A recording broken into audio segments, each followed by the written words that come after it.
Good day, hello, how are you? I'm doing this video today in honor of our school Spirit Week here at Weatherford Music Academy. However, I have told this story many times during my teaching career just because the story of how I ended up at TCU, the School of Music, which I've got the shirt on today, of course, because I am very school spirited. I'll show you too. I'm wearing this, which I'm going to tell you that story in just a minute. But the story of my musical journey and how I paid for college is an important story because these are things I'm going to tell you that it could be anybody and it could be you someday. And that's the main reason I want to tell my story. So I was born and raised in Fort Worth. That's where I'm from when I grew up. I went to Eastern Hills High School, and I'm a local girl per se. I'm from the Dallas Fort Worth area. Of course, now I live in Azle,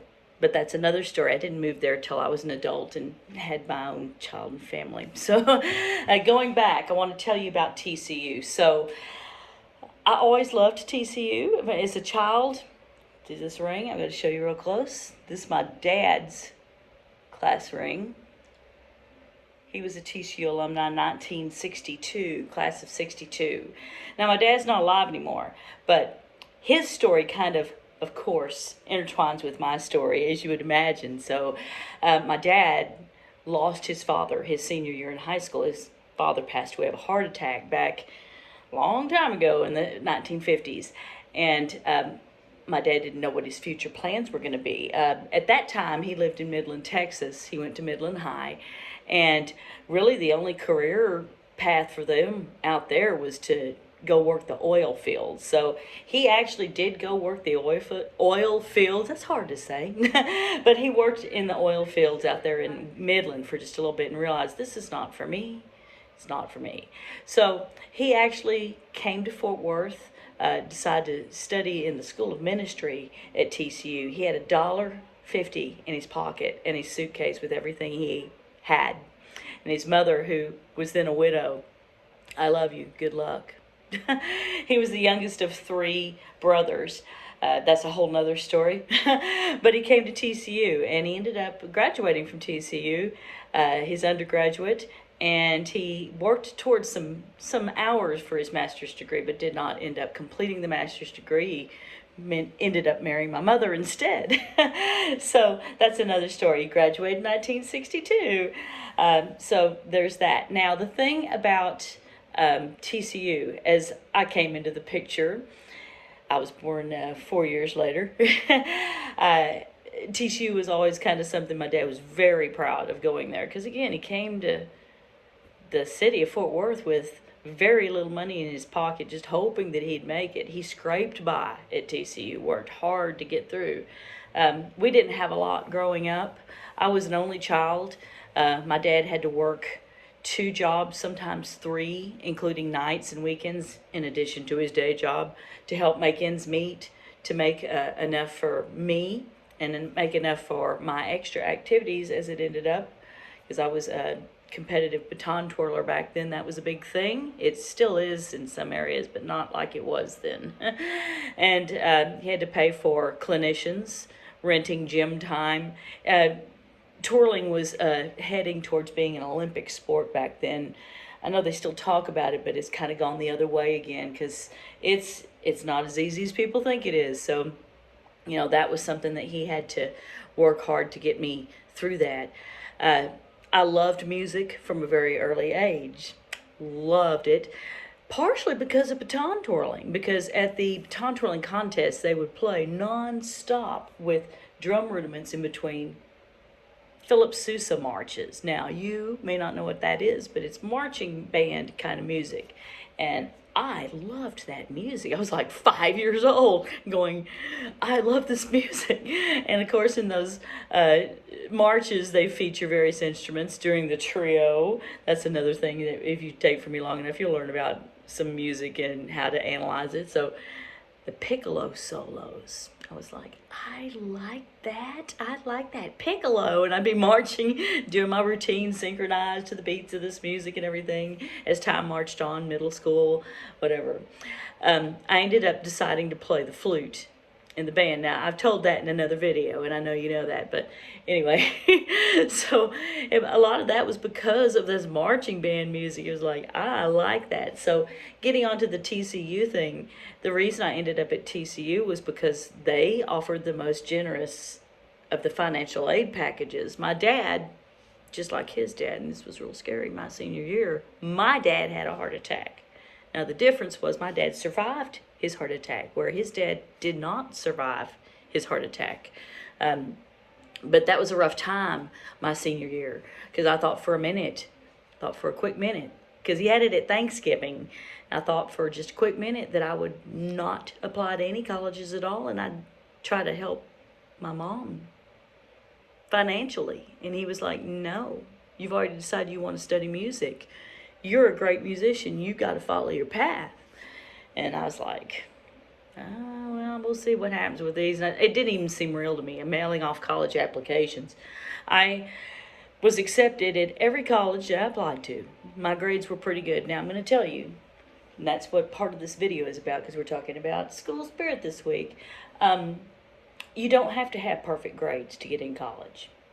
You don't have to take AP courses either to get into college, I'll tell you that, although they help. But the school counselors, oh, you must do all AP. No, you don't have to do all AP. Back then they called it something different.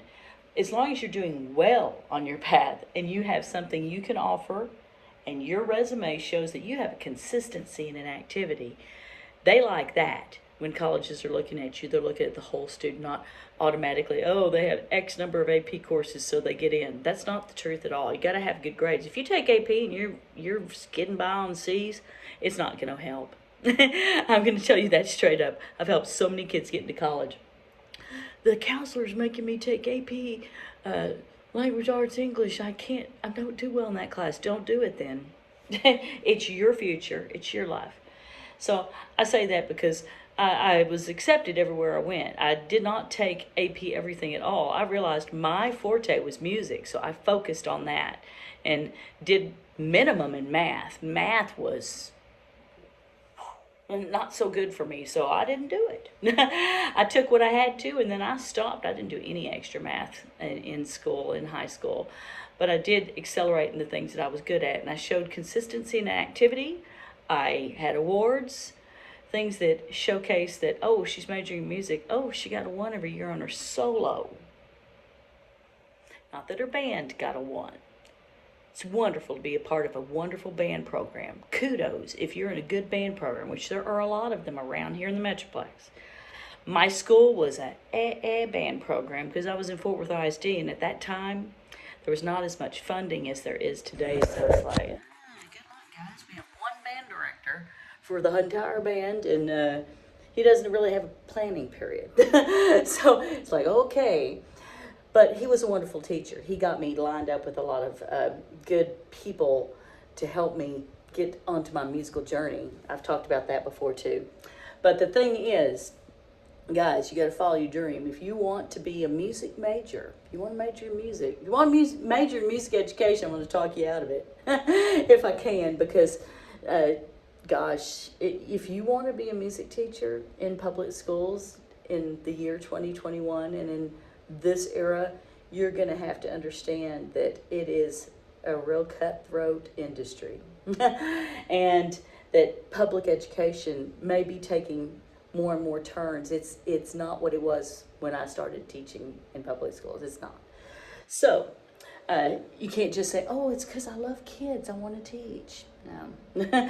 But getting back to TCU, they look at the overall picture just like any college. So I'm going to tell you that for sure. When you go to apply for college, they're looking, of course, yes, they're looking at your grades. They want to see that. They want to see your transcript. They want to see that you didn't get lazy your senior year and get what they call senioritis. You've got to keep working all the way till you graduate. They like that. Number 2, colleges like to see that you have grit, you have determination, and that you did your best at something. You did volunteer service. That helps too. You were in the marching band all 4 years. Maybe you did get a 1 on that solo all 4 years. Maybe you went to state down in Austin, or wherever your school's state UIL competition is for Texas solo and ensemble, or your ensemble. That looks good. If you went on more than one event, even better. If you got a medal down in the state, they're going to look at that, especially if you persevered and did it more than once. They look at that. Okay, yes, if you make all region band, fantastic. But remember, that's kind of a gamble. You're throwing the dice out. You got to be good, and a panel of 5 judges has to listen, you know. That's a whole different thing. We can talk about that another day. Sometimes it doesn't come out the way it really should, you know. I didn't ever make all region band, but I got my scholarship to TCU, undergrad and graduate school, a lot because of the soloist thing. Again, my band wasn't that great. It was good, not great. You ask people I went to school with, they're going to say, oh, it's the best band ever, but they aren't being realistic. I will tell you, yes, I know my band was okay, but I was an excellent player, and I just worked my path, kept working on improving my skills as an individual player, and that's what'll get you there, because TCU and any other college in the state, in the country, is looking at why do we need you in our college?